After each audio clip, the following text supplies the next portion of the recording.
dorsisa raji barakana yaadama bolla keessa teesse bolla qotti dhaala baashee ilmoorrermaayi shiranii garaaf qalbii kiyyakatanii akkan sirraa cituuf yaadanii maal godheen an sirraa citaa maal godheen an sirraa citaa si fudheen giccii koolixaa si fudheen gulli soolixaa si fudheen dadar koolixaa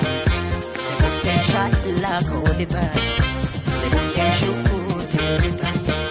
si fudheen sabbataalixaa si fudheen awwadaalixaa shiranii isaa doorsisanii